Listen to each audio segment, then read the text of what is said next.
Hello दोस्तों, आप सभी लोगों का अपने YouTube चैनल जेनिथ क्लास 91 पर भरपूर स्वागत है। हमारी जो त्रिकोणमिति की श्रृंखला चल रही थी उसमें हम लोग डॉक्टर मनोहर रे की बुक से त्रिकोणमिति को फिनिश कर चुके हैं। आज हम लोग त्रिकोणमिति की शुरुआत बालाजी पब्लिकेशन से करने जा रहे हैं और शुरुआत बिल्कुल जीरो लेवल से ही कर रहे हैं, क्योंकि यहाँ पर इससे ये आप लोगों को फायदा मिलेगा कि जो वीडियो पहले आप एक साथ में कई वीडियो हो गई हैं, आप लोग उसको सही से नहीं देख पा रहे हैं, तो एक शॉर्ट में मैं क्लास ले रहा हूं जिसमें सारे फार्मूलों को मैं एक साथ कवर कर रहा हूं। तो ये वीडियो आप लोगों के लिए काफी लाभदायक सिद्ध होगी। तो दोस्तों, इस वीडियो को स्किप मत करिएगा, पूरी ध्यान से देखिएगा, जिससे कि आप लोगों को बेसिक से लेकर के एडवांस तक त्रिकोणमिति आसानी से समझ में आए। तो बिना समय को गंवाए हुए आज क्लास को शुरू करते हैं। ठीक है दोस्तों, शुरू करते हैं क्लास को। तो जैसे ही त्रिकोणमिति की बात की जाती है तो सबसे पहले आपके दिमाग में समकोण त्रिभुज का चित्र आना चाहिए। समकोण त्रिभुज अर्थात ऐसा त्रिभुज जिसका एक कोण 90 अंश का होता है। राइट एंगलेट ट्रायंगल ऐसा होगा जिसका एक कोण, एक एंगल 90 डिग्री का होगा, अर्थात 90 अंश का होगा। तो सबसे पहले जैसे त्रिकोणमिति की बात आती है, त्रिकोणमिति का मतलब होता है तीन कोणों वाली भुजाओं का मापन, अर्थात त्रिभुज का मापन, अर्थात तीन कोणों वाली आकृति का मापन, जिसको मैं क्या कहूंगा, त्रिकोणमिति कहूंगा। और त्रिकोणमिति का जैसे ही नाम लिया जाता है वैसे ही आपके दिमाग में एक समकोण त्रिभुज का चित्र बन जाना चाहिए। त्रिकोणमिति, त्रिकोणमिति का शाब्दिक अर्थ होता है तीन कोणों, अर्थात तीन कोणों को मापन, अर्थात तीन कोणों वाली जो आकृति त्रिभुज रहेगा उसका मापन। त्रिकोण, त्रिकोणमिति, त्रिकोणमिति या त्रिकोणमिति कह सकते हो, मिति, त्रिकोणमिति, ट्रिग्नोमेट्री। तो यहाँ पर त्रिकोणमिति जैसे ही आपके दिमाग में शब्द आता है तो उसका शाब्दिक अर्थ होता है तीन कोणों वाली आकृति अर्थात त्रिभुज का मापन। तो त्रिभुज के मापन के लिए हम लोग त्रिभुज, समकोण त्रिभुज लेते हैं। क्या लेते हैं? Right angle triangle, right angle triangle. तो जो समकोण त्रिभुज होता है उसमें सबसे बड़ा कोण 90 अंश का होता है, अर्थात एक ऐसा कोण जो सबसे बड़ा कोण होता है उसको 90 अंश होता है, अर्थात उसका मान 90 अंश होता है, तभी वो समकोण त्रिभुज रहेगा। बाकी इन दो कोणों की माप कितनी कितनी भी हो सकती है, लेकिन इनका योग 90 ही रहेगा। इन दोनों कोणों का योग भी 90 रहेगा, क्योंकि आप लोगों ने सीखा है कि त्रिभुज के तीनों कोणों का योग 180 अंश होता है।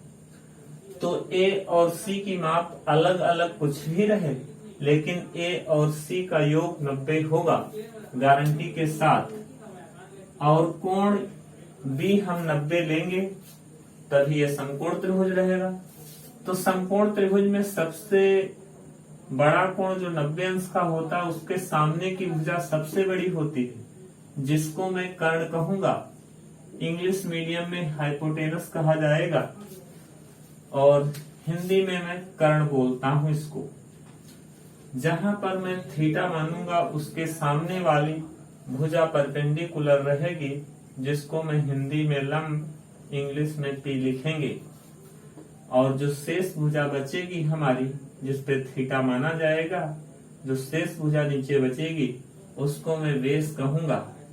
हिंदी में बोलूंगा आधार ए, और इंग्लिश में बेस, VASC। मैंने V लिख दिया है। लंब को मैं बेटा क्षमा चाहूंगा परपेंडिकुलर कहते हैं पी। लंब को क्या कहते हैं? परपेंडिकुलर, जिसको मैं पी से लिखूंगा। और हिंदी में इसको एल से लिखेंगे। आधार को ए से लिखा, कर्ण को के से लिखा, लंब को मैंने एल से लिखा। इंग्लिश में मैंने लिखा है लंब को पी से, परपेंडिकुलर का पी लिया है, कर्ण को हाइपोटेनस एच लिया गया, आधार बेस मैंने बी लिया है। आधार को मैंने हिंदी में ए कहा है, इंग्लिश में बेस का बी लिया है। तो ये समकोण त्रिभुज जो रहता है इसमें 3 भुजाएं होती हैं। 3 भुजाओं को लेकर के 6 अनुपात बनाए गए हैं। 3 भुजाओं को लेकर के 6 अनुपात बनाए गए हैं। अर्थात त्रिकोणमिति का बात जब आती है तो हमको एक समकोण त्रिभुज का खाका बन जाना चाहिए। समकोण त्रिभुज में सबसे बड़ा कोण 90 अंश होता है, उसके सामने की भुजा कर्ण, जिसको मैं हाइपोटेनस कहूंगा इंग्लिश में, और जहां पे थीटा लिया जाएगा उसके सामने की भुजा सम्मुख भुजा लंब होगी, जिसको मैं इंग्लिश में परपेंडिकुलर कहूंगा, और शेष जो बचेगा वो आधार होगी। तो इसके लिए सबसे पहले तो समकोण त्रिभुज के लिए हम जानते हैं पाइथागोरस रूल अर्थात पाइथागोरस थ्योरम। पाइथागोरस थ्योरम क्या होता है कि समकोण त्रिभुज में सबसे बड़ी भुजा जो कर्ण होती है उसका वर्ग शेष 2 भुजाओं के वर्गों के योगफल के बराबर होता है। पाइथागोरस प्रमेय, पाइथागोरस प्रमेय, पाइथागोरस थ्योरम समकोण त्रिभुज में, या आप ऐसे कह दीजिए पाइथागोरस प्रमेय से, प्रमेय क्या कहती है? किसी समकोण त्रिभुज में, किसी समकोण त्रिभुज में कर्ण का बना वर्ग, कर्ण का बना वर्ग,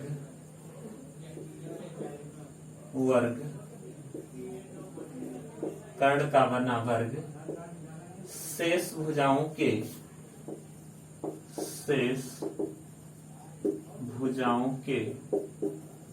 भुजाओं का मतलब कर्ण को छोड़ करके लंब और आधार बचेगा। शेष भुजाओं के वर्गों के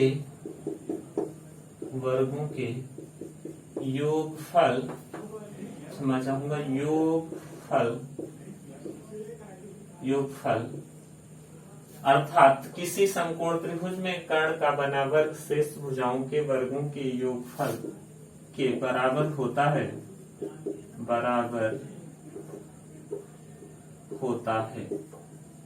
ये कहा जाता है पाइथागोरस प्रमेय से।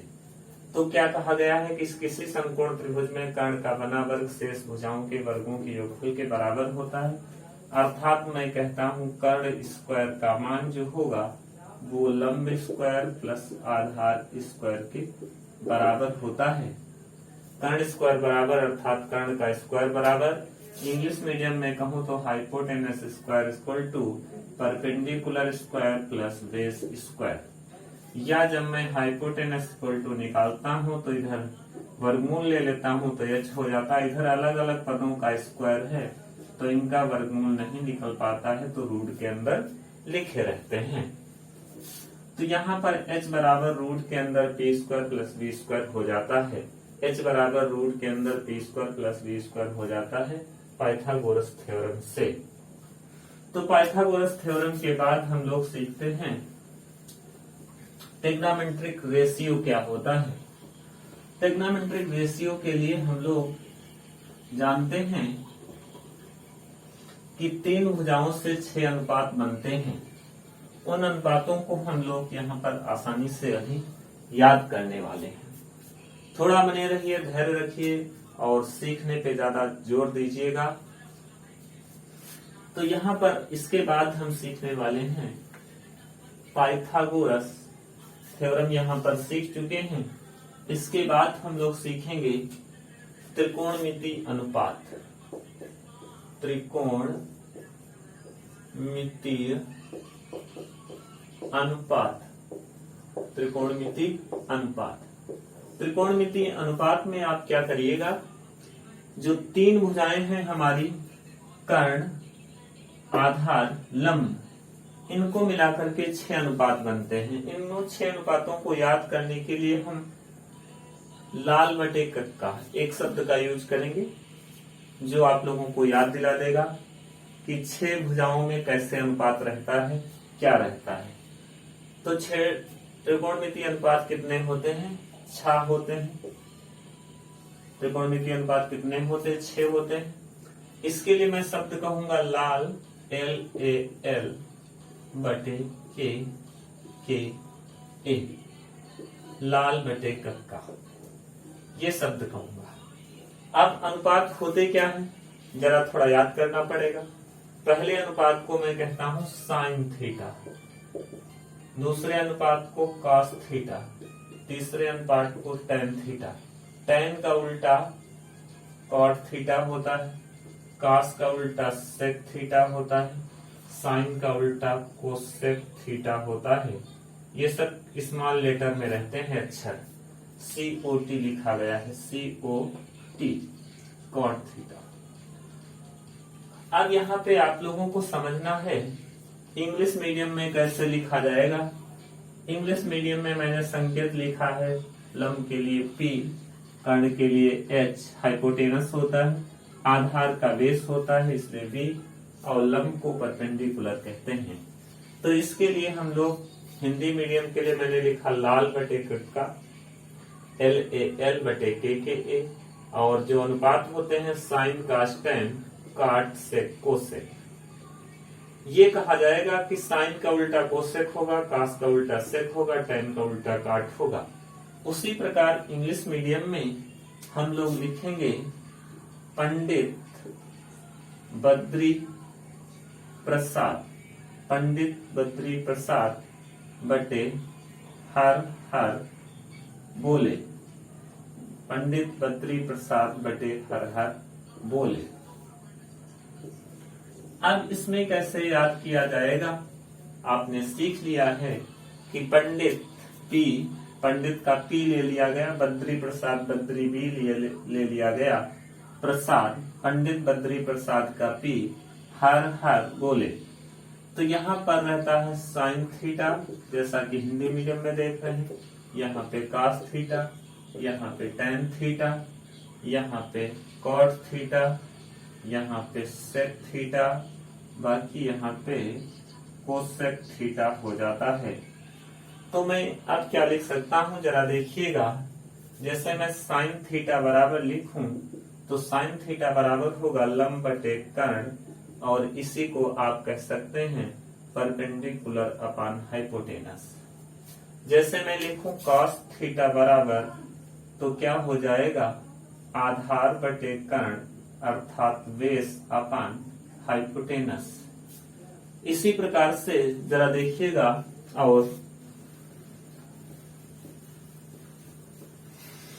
साइन कास मैं टेन थीटा लिखूं तो टेन थीटा बराबर क्या होगा, देखिए लंब बटे आधार अर्थात L अपान A, और इंग्लिश मीडियम में क्या बोला जाएगा, परपेंडिकुलर अपान बेस। टेन हो गया। फिर कॉट थीटा बराबर आधार बटे लंब अर्थात B अपान P।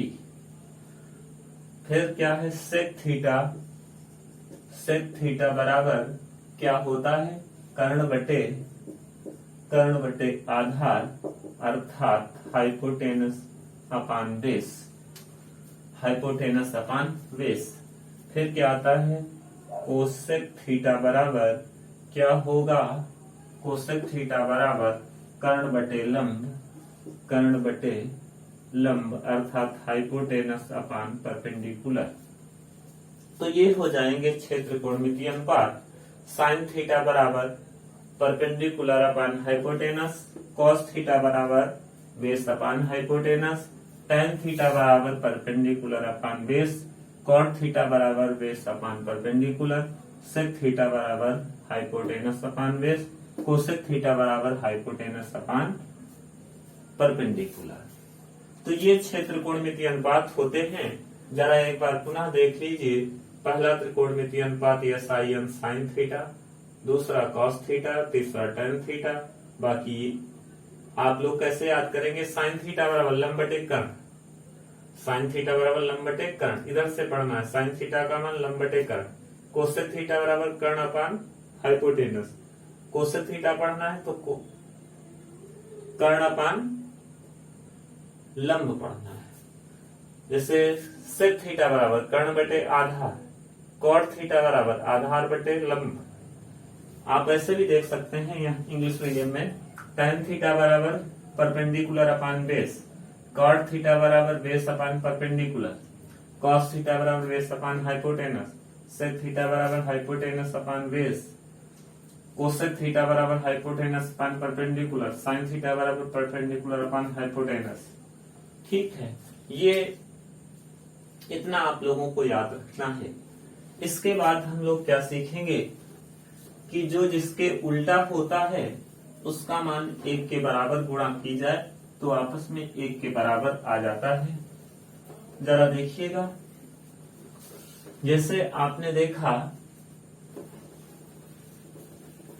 कि जो हमारे अनुपात एक दूसरे के उल्टा होते हैं उनकी आपस में गुणा की जाए तो 1 के बराबर होता है।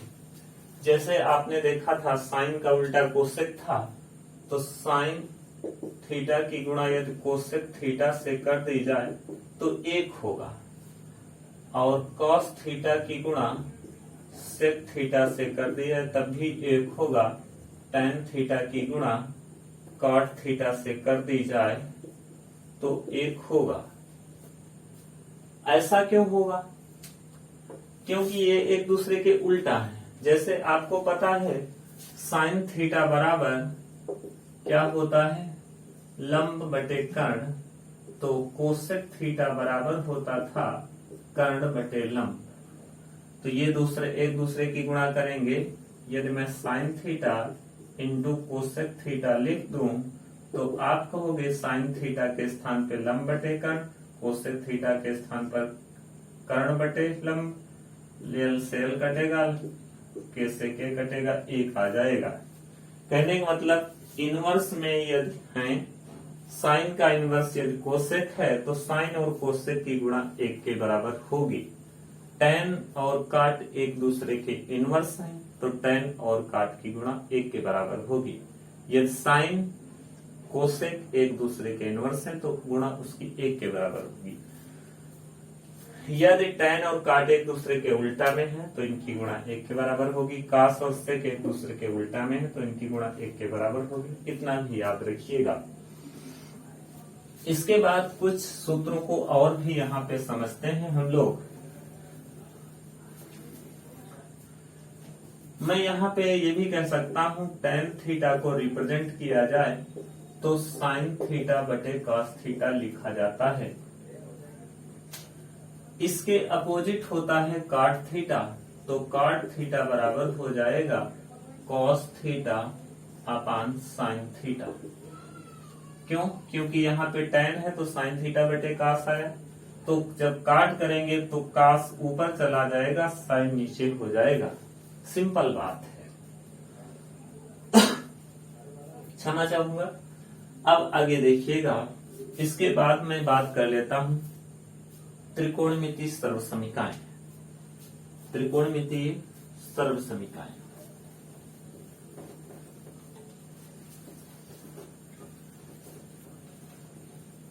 त्रिकोणमिति सर्वसमीकाएं जो हैं वो 3 केवल होती हैं, और सर्वसमीका का मतलब ये होता है कि ऐसे बीजगणितीय कथन जो चर के प्रत्येक मान के लिए सत्य होते हैं वो सर्वसमीका कहलाते थे।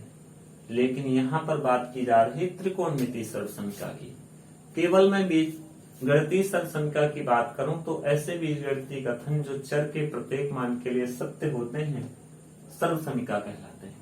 पुनः देख लीजिए, ऐसे बीजगणितीय कथन जो चर के प्रत्येक मान के लिए सत्य होते हैं सर्वसमीका कहलाते हैं। तो इसी प्रकार से त्रिकोणमिति जो सर्वसमीकाएं रहेंगी वो थीटा कोण, अर्थात त्रिकोणमिति जो होते हैं बिना थीटा के तो परिभाषित नहीं होंगे। तो त्रिकोणमिति क्या करेंगे? त्रिकोणमिति अनुपात थीटा पर निर्भर करेंगे। अर्थात थीटा के प्रत्येक मान के लिए सत्य होंगी। ऐसे कुछ त्रिकोणमिति कथन रहेंगे जो थीटा के प्रत्येक मान के लिए सत्य होंगे, त्रिकोणमिति सर्वसमिका कहलाएंगे। तो त्रिकोणमिति सर्वसमिकाओं में हम हेडिंग है त्रिकोण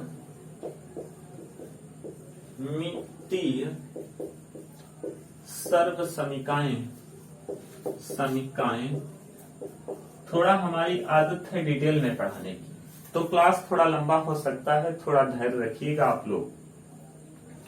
त्रिकोणमिति सर्वसमिकाएं का मतलब त्रिकोणमितीय कुछ ऐसे कथन रहेंगे जो थीटा के प्रत्येक मान के लिए सत्य होंगे।